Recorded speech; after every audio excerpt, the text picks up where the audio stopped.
Estou em Apocalipse capítulo 2 e leio o verso 8. Ao anjo da igreja em Esmirna escreve: estas são as palavras daquele que é o primeiro e o último, que morreu e tornou a viver. São 7 cartas, às 7 igrejas da Ásia.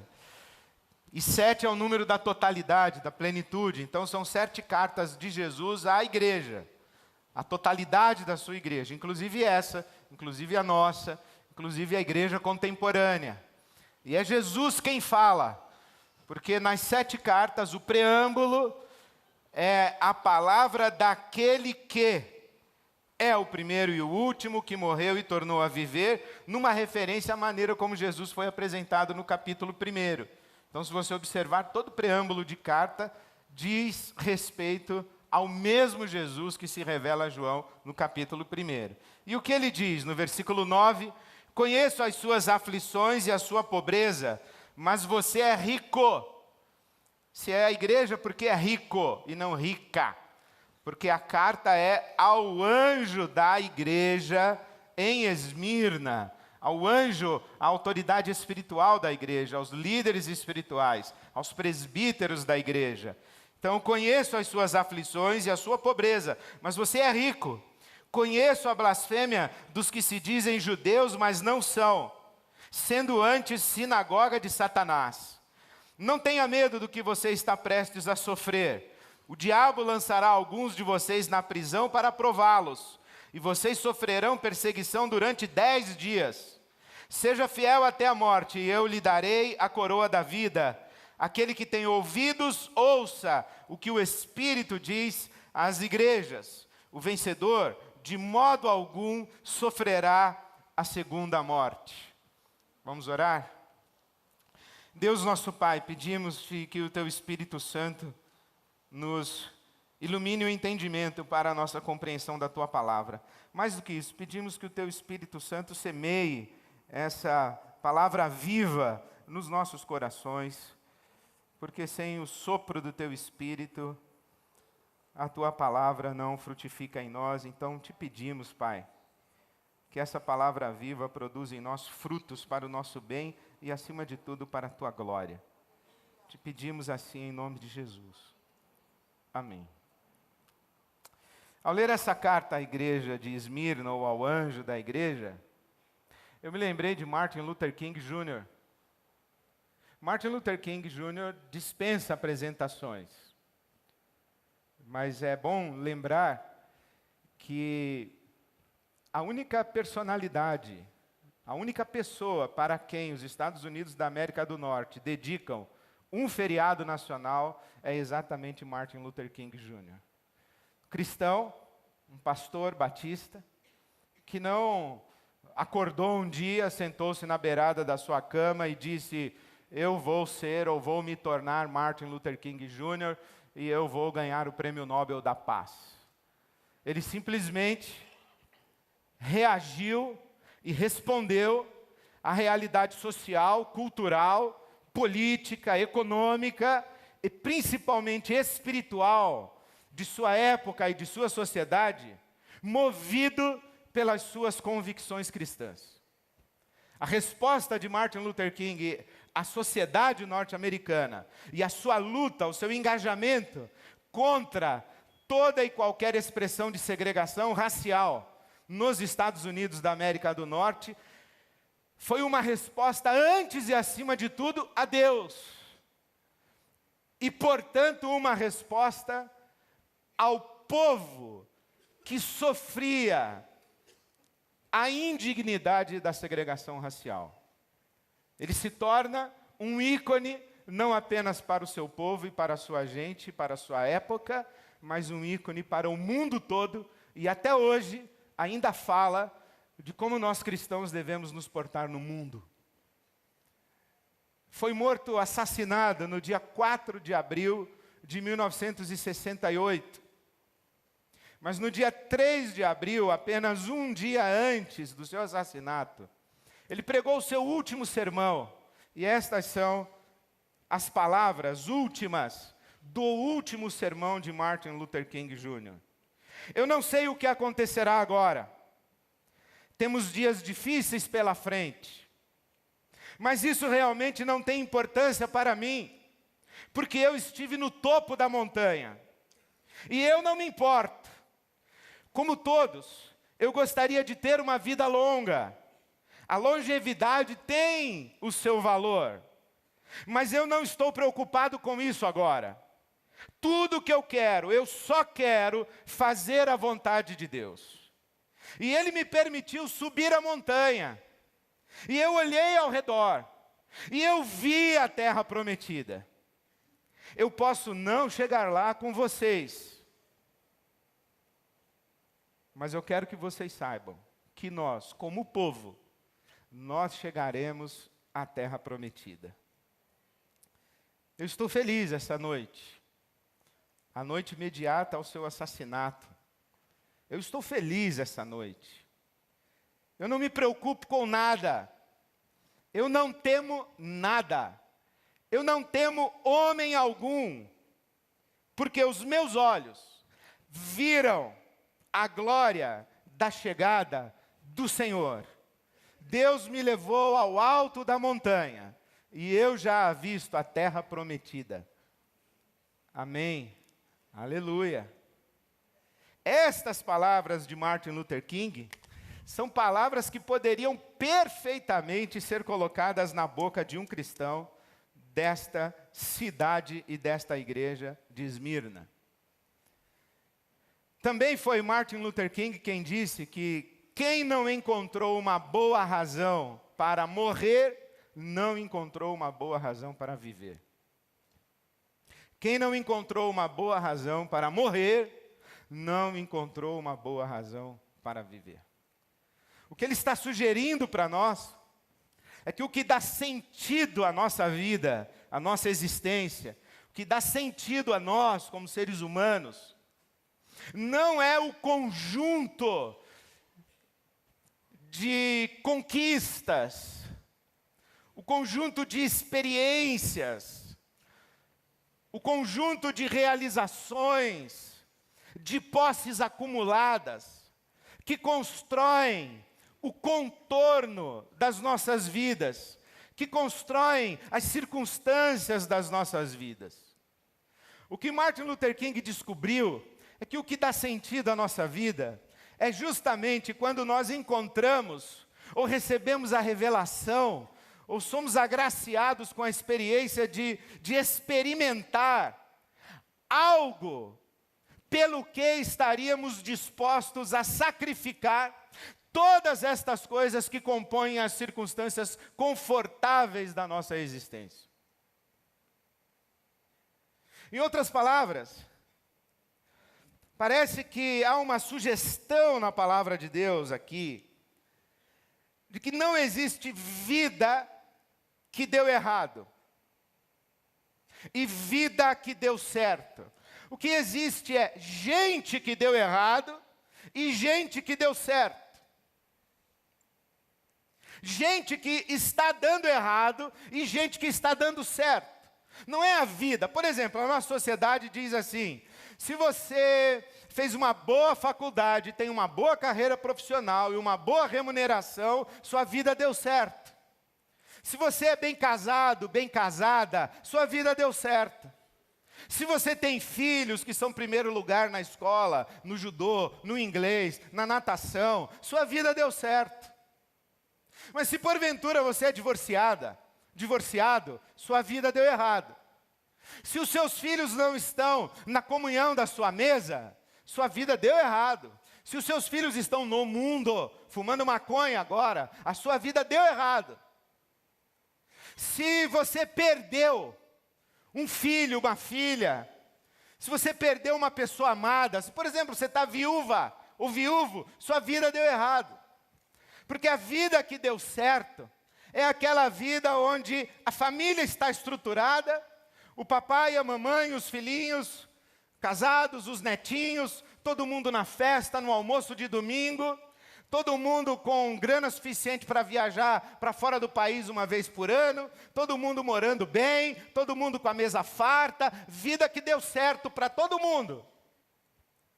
Acontece que estas realidades Todas elas escapam ao nosso controle, elas não estão nas nossas mãos. Nós não damos conta disso, de preservar todas essas coisas. Há uma dimensão de contingência e aleatoriedade na vida, e que nós podemos perder num piscar de olhos estas coisas, que nós imaginamos componentes da vida que deu certo. Tudo no seu lugar certinho, tudo bonitinho, tudo cheirosinho, tudo limpinho, tudo bem vestidinho, tudo arrumadinho. Essa vida que deu certo. Só que isso aqui evapora. Porque a gente não tem condição de reter isso aqui. O que a Bíblia Sagrada está dizendo para nós e ensinando para nós o tempo todo, é que há pessoas que deram certo e pessoas que não deram certo. E o que faz diferença entre pessoas que deram certo e pessoas que não deram certo, ou pessoas que não estão dando certo e pessoas que estão dando certo, é que as pessoas que estão dando certo, elas não avaliam-se a si mesmas a partir das circunstâncias de suas vidas, especialmente as circunstâncias favoráveis.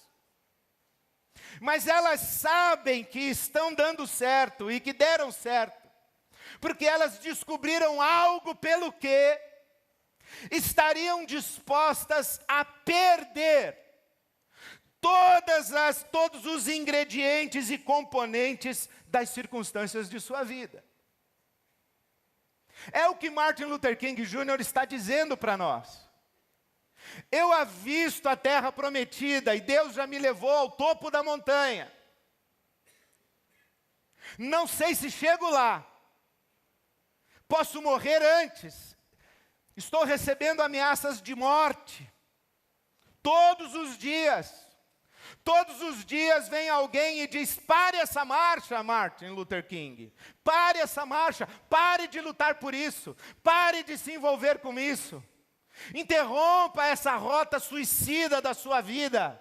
Abandone isso. Pense na sua família. Pense na sua esposa. Pense nos seus filhos. Pense no seu futuro. Pense nos seus sonhos. Você tem direito a ser feliz. Não vá se sacrificar dessa maneira. Não vá fazer com que as pessoas que você ama sofram. Mas ele diz assim: alto lá. Eu já recebi a revelação de algo que para mim é suficientemente valioso e que eu estou disposto a perder tudo o que você está colocando como argumento para que eu desista da minha caminhada. E estou disposto a perder inclusive a minha própria vida. E se você quer saber, eu não me preocupo com mais nada, eu não tenho medo de nada, eu não tenho medo de homem algum, porque tudo o que está no meu coração é que eu quero viver para cumprir o propósito de Deus na minha vida. Eu quero viver segundo a vontade de Deus. E portanto eu estou pronto a perder. Eu achei, recebi, me foi revelado algo que é mais valioso do que tudo que você pode imaginar. E é isso que dá sentido à minha existência. Você consegue lembrar do apóstolo Paulo dizendo: em nada tenho a minha vida como valiosa, a menos que eu complete a minha carreira e cumpra o ministério que eu recebi do Senhor Jesus. O ministério de dar testemunho do Evangelho da graça de Deus. Eu estou disposto a perder todo o resto. Pela excelência do conhecimento de Cristo, eu considero todas as outras coisas como esterco. Por causa de Jesus. Quando Jesus é comparado com qualquer outra coisa, essa outra coisa qualquer vira esterco. É isso que dá sentido à nossa vida. E eu não estou falando de perdas contingentes, de perdas às quais estamos sujeitos todos nós. Perder os bens, perder uma pessoa amada, perder um padrão de vida, um status na sociedade, uma posição, perder um romance.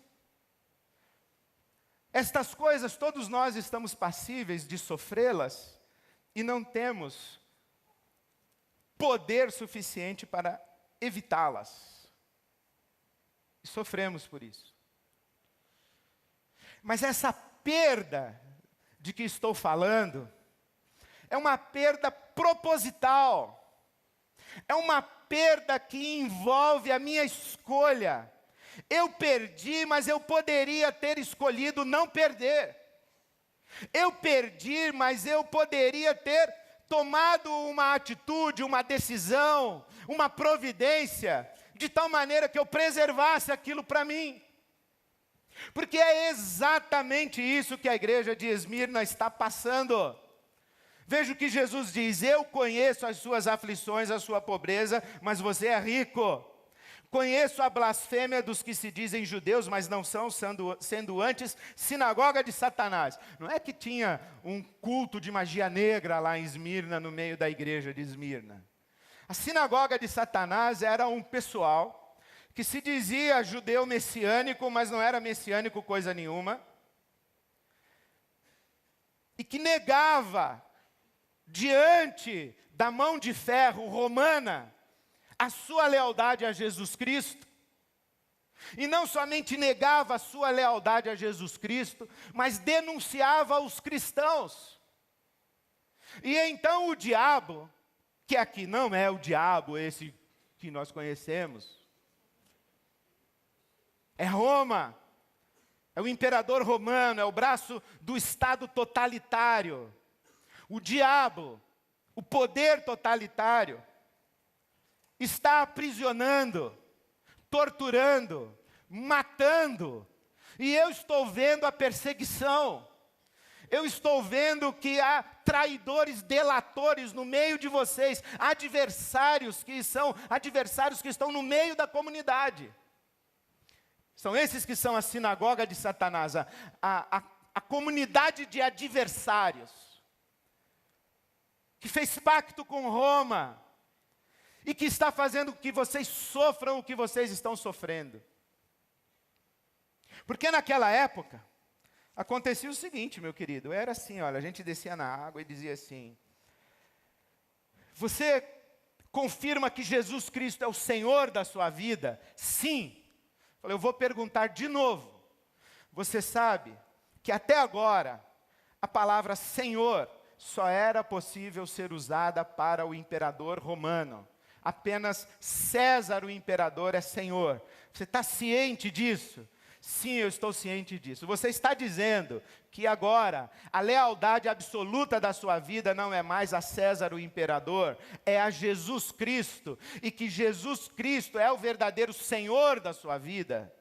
Sim, é isso que eu estou dizendo. Você sabe que se César descobrir isso, se Roma descobrir isso, você vai ser preso, torturado, provavelmente morto, que a sua mulher, os seus filhos, as suas filhas serão mortos, serão estuprados, violentados, abusados, serão levados como escravos. Você sabe que se César descobrir que você entregou a sua vida a Jesus, você pode ser jogado numa arena e ser comido vivo por leões. Você sabe disso? O camarada diz: eu sei. E você mesmo assim quer dizer que Jesus Cristo é o Senhor da sua vida? Sim, eu quero.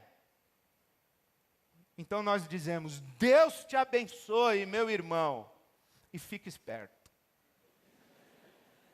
Fica muito esperto.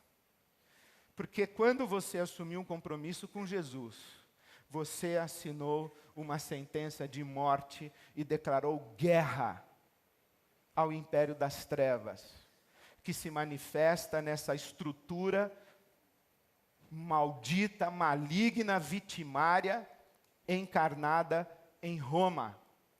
Está claro para você? Está claro. Jesus é o meu Senhor. É isso que está acontecendo aqui. E é isso que acontece com os nossos irmãos ao redor do mundo.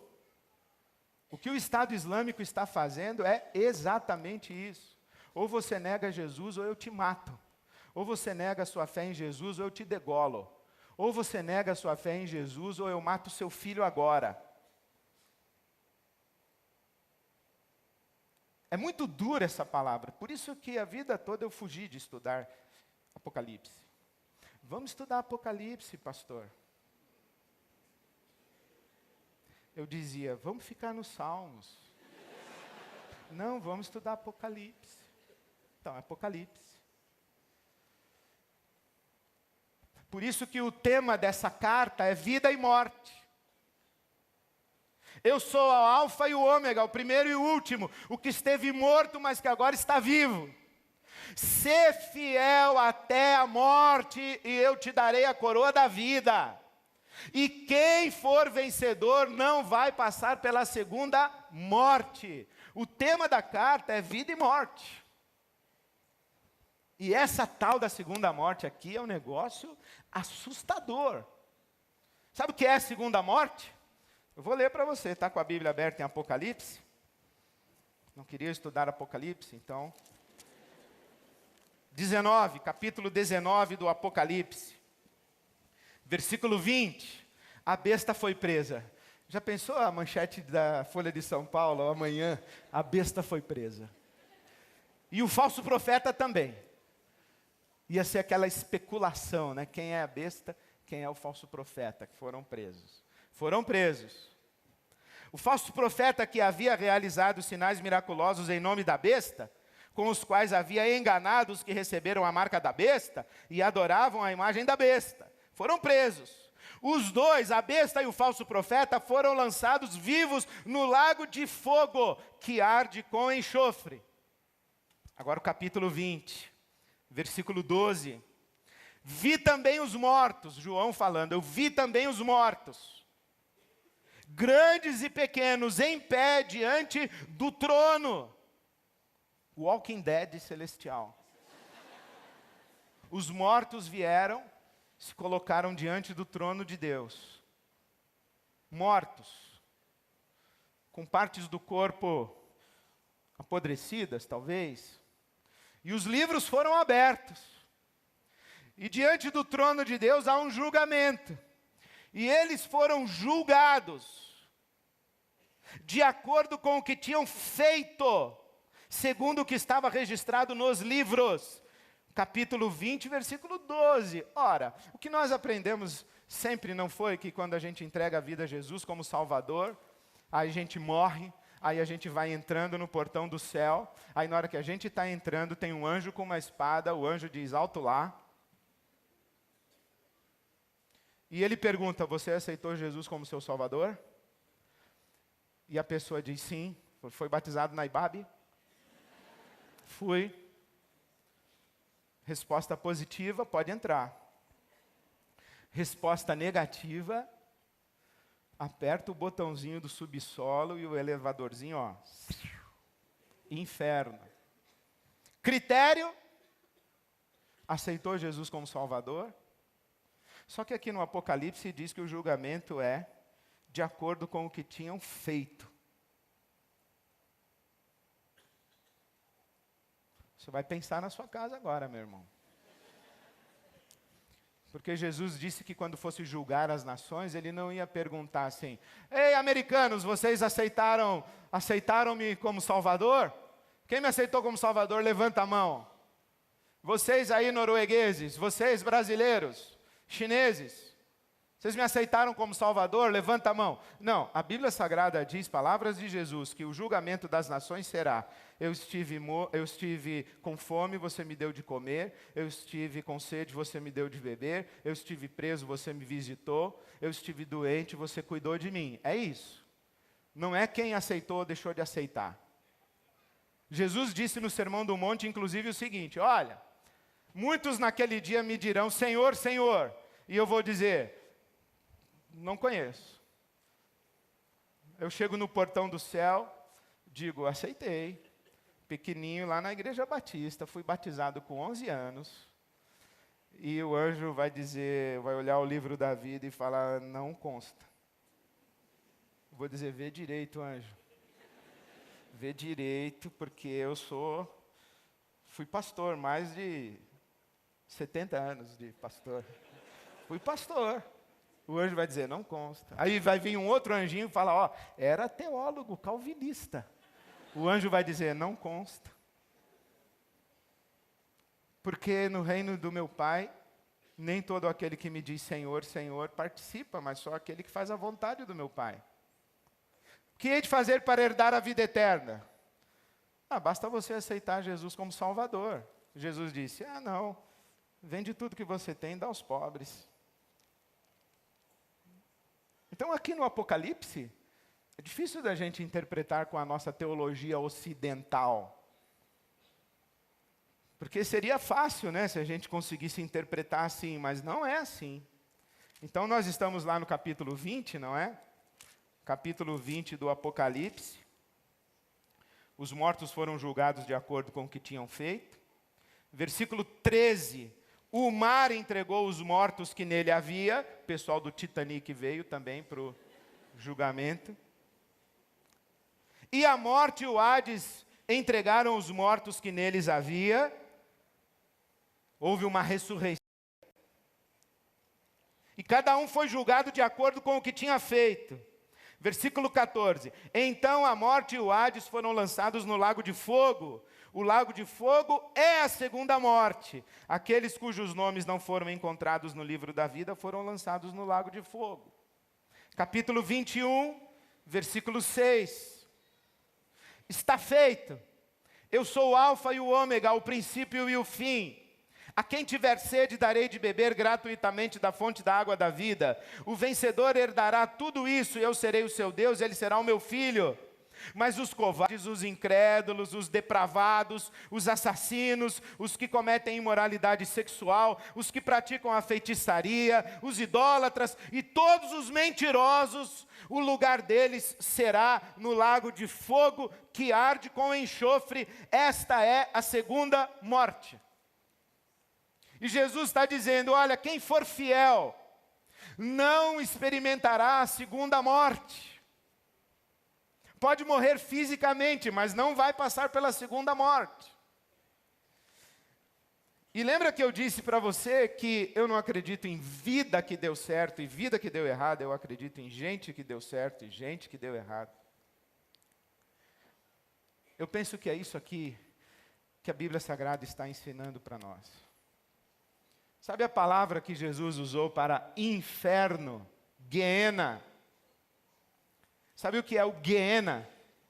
O Guiena é o lugar em Jerusalém para onde toda a cidade canalizava o seu lixo. E havia fogo de enxofre queimando ininterruptamente todo o lixo que ali caía. Jesus está dizendo, quem não for fiel, vai ser lançado no lago de fogo, no Guiena. Vai literalmente para o lixão. O que é então? Lixo. Lixo. Não parece sugestivo que Jesus tenha dito àquele rico que disse, alma, tens em celeiro muitos bens. Come, bebe, descansa, folga. E Jesus diz, louco, essa noite te pedirão a tua alma. Não parece sugestivo que Jesus tenha dito que não vale a pena ganhar o mundo inteiro e perder a alma? Não parece sugestivo que Jesus tenha advertido pessoas o tempo inteiro a respeito do perigo de tornar-se lixo e ser lançado no lago de fogo? Isto é, gente que desperdiça a sua existência, gente que vira lixo na história e é queimado. Não parece sugestivo que Jesus tenha dito que o ramo que está em mim, eu que sou a videira verdadeira, disse Jesus, o ramo que está em mim dá fruto, aquele ramo que dá fruto porque está em mim, ele é podado para que dê mais fruto, e o ramo que não dá fruto é inútil, presta apenas para ser queimado, vira lixo. Não parece sugestivo que Jesus tenha dito que nós somos o sal da terra, e se o sal se tornar sem sabor e perder as suas propriedades, tudo quanto lhe restará será ser pisado pelos homens. Quem é Nero? Nero é um pó que a gente pisa. E quem é Paulo? É um que a gente homenageia dando a eles, os nossos filhos, o seu nome. O tempo passou, não é? E foi sábio aquele sujeito que disse que Nero foi o poderoso e Paulo foi o fracassado. Somente que hoje, ironicamente, os nossos cachorros chamam-se Nero e os nossos filhos chamam-se Paulo. Porque tem gente, nada contra os cães, que eu gosto muito de cachorro, deixa eu já me defender. Mas tem gente cuja existência vira lixo e desperdiça a sua existência. Jesus está dizendo à igreja de Esmirna: vocês descobriram a pérola de grande valor.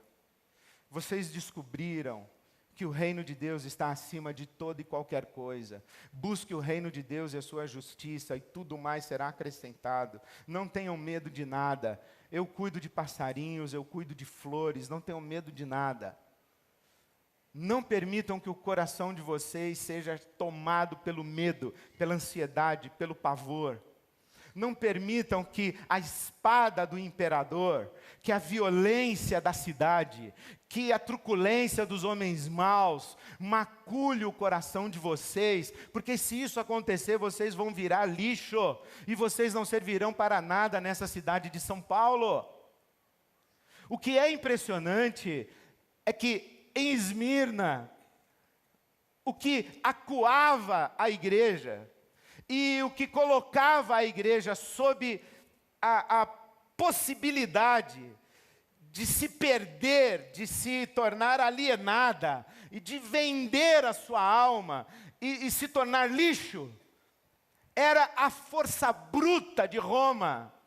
Mas num auditório como o nosso, nós não enfrentamos a força bruta de Roma.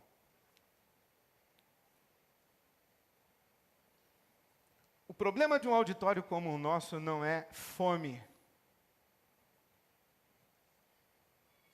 É fartura demais. Não é escassez, é consumo demais. Não é privação, é shopping center demais. É muita distração. É muito canal de televisão, é muito Instagram, é muito WhatsApp, é muito Facebook. É muito. Nós somos obesos de tudo. Desde gordura física, Deus me livre. Mas de sapato em armário. O nosso lixo é rico dentro das nossas casas. A nossa cultura é diabólica. Esta coisa de ser alguém na vida, construir um nome, dar certo, ser um sucesso, ser bem-sucedido, ser pública, explícita e bandeirosamente feliz, isso é do diabo. Porque nós entramos numa corrida de acessos e que vai essa corrida corroendo a nossa alma. E a gente, sem perceber, a gente se torna competitivo, violento, agressivo, indiferente, sem tempo, irritados. Aí Jesus olha para a gente e fala: vocês estão iguais a todo mundo. Vocês estão virando lixo igual. Essa cidade de São Paulo é cheia de lixo. A igreja que está em São Paulo é mais um lixo que tem na cidade de São Paulo. É motivo de vergonha, de escárnio, de chacota. A igreja se torna uma piada pronta. piada pronta. Aí Jesus diz: vocês não têm a truculência de Roma.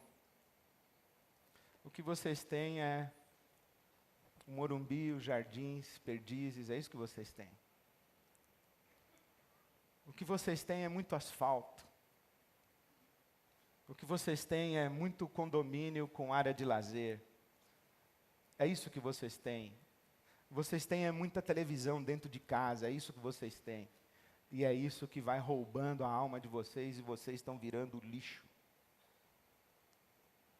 Daqui a pouco vocês vão parar num lago de fogo e não vão perceber. Porque ninguém vira lixo de um dia para o outro. A gente vai virando lixo e não vai se dando conta.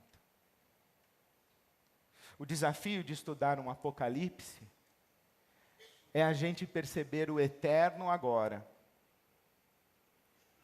Aonde que nesse Império Romano, nessa Babilônia, nessa São Paulo, existe o reino de Deus brotando e dando sinais. Aí a gente vai lá e se compromete com aquilo. Aí isso exige a gente rever a nossa vida, enfim. Eu sou o primeiro réu dessa leitura do Apocalipse que faço contra mim mesmo. Não queria pregar isso. Não queria mesmo. Deus é testemunha que eu não queria. Mas é o Apocalipse. É a carta a Esmirna. É a convocação que está sendo feita para nós. Então eu queria me dirigir a você que não percebeu, mas você já está alienado, alienada, anestesiado, anestesiada. Queria me dirigir a você, se porventura seguir a Jesus no discipulado não lhe causa nenhuma necessidade de renúncia, nenhum sofrimento, nenhuma angústia na alma. Você não tem que dizer não a coisas que os seus olhos desejam. Você não tem que abrir mão de possibilidades, oportunidades. E quando alguém pergunta para você, por que você está fazendo isso? Aí você diz, é porque Jesus Cristo é o Senhor da minha vida. Mas isso é bom para você, você tem direito a ser feliz. Eu digo, não. Eu tenho o privilégio de honrar a Jesus com a minha vida. E eu abro mão do meu conforto, do meu prazer, e eu me disponho a sofrer para honrar o nome de Jesus e para honrar o meu compromisso com o reino de Deus. Se não dói em você o discipulado de Jesus, há alguma coisa muito errada no seu discipulado de Jesus. Você está seguindo a Jesus numa estradinha larga demais e achando que está tudo bem. Mas presta atenção que a sua vida está virando lixo. Mas eu também quero me dirigir a você que sabe exatamente o que eu estou falando e que diz assim, eu estou pagando um preço e está doendo. A minha vida tem contornos que eu não desejaria e não desejo, mas que só existem e que eu não tomo providências para que deixem de existir porque eu sou de Jesus. Eu tenho renunciado, feito sacrifícios, acolhido sofrimento, porque eu sou de Jesus. Mas está doendo e eu estou cansado. E eu estou com medo de até quando eu vou conseguir resistir. Então eu estou falando com você. E convidando vocês dois a virem aqui à frente para nós orarmos juntos. Se você se levantar daí agora e vier aqui à frente, você vai dizer das duas uma, não precisa nem dizer qual é. Só interessa a você e Deus. Você vai dizer assim, Ed, eu entendi. Eu estou seguindo a Jesus numa estradinha larga demais. Então vem aqui e diga, Senhor, não deixa a minha vida virar um lixo. Me arranca desse abismo. Ou você vem aqui e diz assim, olha, eu estou seguindo numa estrada estreita. E está doendo. Está doendo. E eu peço socorro a Jesus. Porque uma coisa a gente sabe, quando a gente clama o nome de Jesus, Ele vem para nos salvar. Então que Ele venha na sua vida. Vamos ficar em pé todos. Deus nosso Pai, nós invocamos o Teu nome, contemplamos o Senhor nessa noite. E falamos contigo de dentro do nosso medo, do nosso cansaço, do nosso abatimento, da nossa fraqueza. Falamos contigo, ó Pai, do meio da nossa batalha de cada dia, essa luta sem trégua. Nós clamamos o Teu nome, que Tu venhas para nos salvar. Estende a Tua mão, Senhor, sobre aqueles que têm lutado a cada dia para honrar o Teu nome, que têm lutado pelo compromisso com o Teu reino e com a justiça do Teu reino, que têm lutado as lutas que são Tuas e que têm sofrido pela Sua fidelidade. Que a Tua mão se estenda sobre estes Teus filhos e que Tu tragas a libertação, Tu tragas a salvação, Tu tragas alento, renovação das forças, da fé. Que Tu venhas em socorro de todos nós, Teus filhos, que a Ti clamamos. Te pedimos sabedoria, Senhor, discernimento, para nos olharmos com os Teus olhos, enxergarmos o que tem de lixo nas nossas vidas. E Te pedimos coragem para jogar o lixo fora, para a nossa vida não virar lixo também. Não queremos perder a nossa alma, nós não queremos perder o brilho da Tua imagem e da Tua semelhança no nosso rosto, na nossa maneira de ser e de viver. Então tem misericórdia de nós, Senhor. Dá-nos muita sabedoria para negociarmos as bitolas das nossas estradas. Livra-nos do legalismo, do moralismo, da hipocrisia, da vida religiosa falsa, mas livra-nos também de uma estrada muito larga, de uma vida indolente, displicente, que negocia e transgride com uma consciência que já não tem mais temor do Senhor. Põe a Tua mão, Senhor, sobre nós e levanta-nos como o sal da terra, a luz do mundo. Devolve-nos para a nossa segunda-feira nessa nossa cidade de São Paulo. E todos aqueles que nos acompanham, onde quer que estejam, que sejam sal, que tem sabor, que sejam luz, que brilha para a glória do Teu santo nome. Faze de nós igreja viva, igreja para a glória do Senhor. Faze de cada um de nós gente que deu certo por causa da Tua graça. Que cada um de nós possa dizer: a Tua graça para comigo não foi vã. Dá-nos essa vitória, Senhor, para a glória do Teu nome. Para a glória do Teu nome. Despede-nos com a Tua paz, com a alegria do Teu Espírito Santo, para uma vida abençoada e abençoadora. Oramos que seja assim, Pai, em nome de Jesus. Em nome de Jesus e para a glória do Senhor. Amém. Amém. Amém. Amém.